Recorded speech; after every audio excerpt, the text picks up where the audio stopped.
Hello boys and girls, welcome to my channel. I'm for Classic and welcome to Towerborne. So let's start just this right away. So this copy was provided by Xbox, yes, the Xbox from Microsoft, and they really want me to disclose that Xbox gave me the code for this game and it was gifted by Xbox, just like it says in the title, and there is Xbox written everywhere. So yeah, Towerborne, it is provided by Microsoft, the other publishers, okay, but they really want me to disclose this. So let's start with what really matters and what we are here in for. So Towerborn, it is kind of a very have this kind of aesthetic that doesn't look demanding, but I don't know. Nowadays games can be just very demanding for no apparent reason, and so it's always hard to understand how the hell they will run. Of course, looking to the requirements, we can actually see that this game only requires like a 970 or an RX 590. So it doesn't seem to be a demanding game, but come on. Like I said, who knows at the moment? Games can get really demanding nowadays, so it's really hard to tell. And I'm really in here just to disclose how this game runs on the RX 6700 XT. So to make things worse, let me just say that this game it is using Unreal Engine 5, and yes, it does stutter in some points, especially on the main or the hub area, the village. And I believe that is related with, of course, loading and streaming assets that, for example, when we are traversing the city, I feel like every time there is a new online character that appears with different customizations, the frame times just spikes a little bit. At least this is exactly what I feel about Towerborn. Although during these brawler sequences, I see no stutters at all and everything looks silky smooth in here. So what can I say about performance? So I'm starting off in here with 1080p ultra settings, which is maximum settings. That's why I did put in here max to ultra. So it's basically maximum. There is no upscaling solutions in this game. So you either have low, medium, high, or ultra. I don't even know if other settings apply resolution scaling or not, because it's not really specified. The only thing you have in the settings, it's really just low, medium, high, or ultra. So at the high settings, keep in mind that I'm recording this with AMD Radeon Relief, so it also means that it might impact a little bit the frame rate. Just like I have done in the past with Nvidia, I did use Shadow Play or Windows Game Bar for recording, but for some reason Windows Game Bar doesn't work pretty well with AMD. The same way that it does work for Nvidia, though it seems that quality is actually worse, and Relief it is way more stable than Game Bar on AMD GPUs. At least that's my experience with that. So, but let's talk about performance. I'm sorry about that. 1080p on the hub area just did run around 120 frames per second, and there was a visible bottleneck in there by the CPU. But I mean, who cares? The frame rate is already really too high, so it's fine, I guess. During these brawler sequences, performance seems to be even higher, above 150 frames per second, but keep in mind that you can play this game cooperatively with your friends, colleagues from your work, from school, or you can join groups in here and go and fight these monsters all together. This game adjusts its difficulty depending if you have teammates in here with you or not. So if you want to play this game solo, it's absolutely fine. So let's move on to 1440p, also ultra settings. And as you can see on the hub area, performance is mostly the same. GPU usage, it is around 95%, where at 1080p it was offering it between 60 to 70%, so there was a nice bottleneck in there.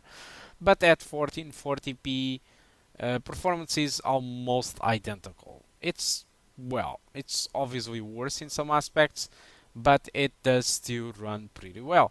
The most demanding part I did found in these early moments of the game, it is really just the world map, the place where you select the levels where you are going for.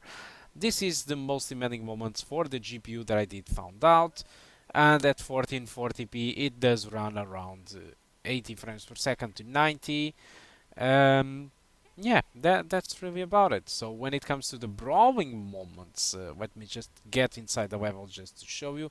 Loadings can be very quick, but I do feel that the game compiles shaders sometimes when you enter the level, because the CPU just runs to 100%, which is not the case in here, because I do believe that most of the objects you see in here, they are already compiled in the first levels that I did play. But still, like I said, 1440p, you have in here a performance mostly above 120 frames per second, even with these kind of explosions. So yeah, it's not a demanding game. It is using Unreal Engine 5, so I don't feel that it is making use of anything special from the Unreal Engine 5 technologies. I don't think that they are using Lumen or Nanite or even their particle system, which I forgot the name, Niagara, I think.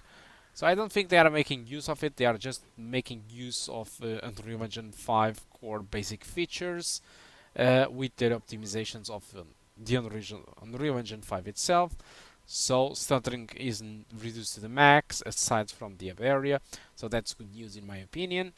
So it's mostly fine. Okay, it's a fine game when it comes to performance.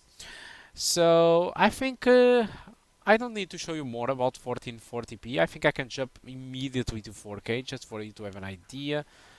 So for 4K, my recommended setting it is high. I don't really notice too much of a difference in here, and performance it is pretty good. It is around 70 frames per second in the area, so it's just running absolutely fine. It is using 7 gigabytes of VRAM, which means that we still have 5 gigabytes of VRAM to spare in here. So it's fine. Even 68. Keep in mind that I'm recording though, so that takes a toll too. So it's running pretty fine. So let's check the area just to have an idea how it just runs. So the area it does decrease from 60 to 56, 55, 57. But as soon as you get inside the maps, what we can expect from that is that the game will run much better. Keep in mind that again, I don't know how this runs if you have your colleagues or friends or party squad in here. Probably it's a little bit more demanding since you have more characters on screen.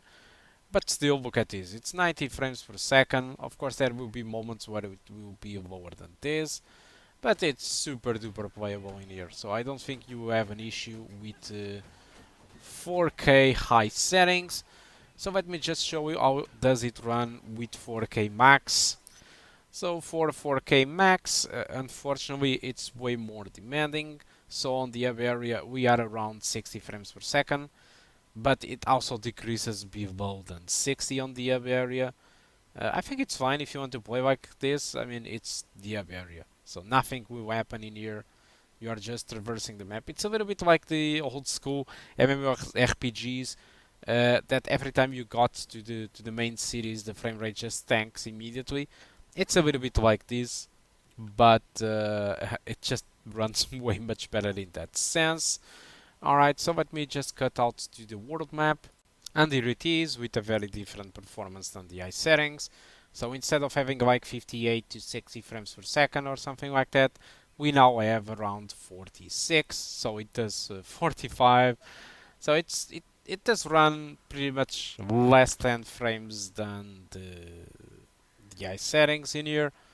So yeah, the question is how about the brawling moments? Alright, so for the brawling moments, we do get a frame rate above 60, but I don't know. I honestly don't know how it will perform in different areas with a lot of monsters, with your party squad. As far as I've seen in some print screens, not all the environments will be like green like this one. There will be environments what it seems like to be snow, rocks. Probably it's less demanding apparently, but still, I don't know how the game will fare for the rest of the game. You can play it 4K max if you want, or ultra. But honestly, I don't notice too much of a difference. All this was genius attack.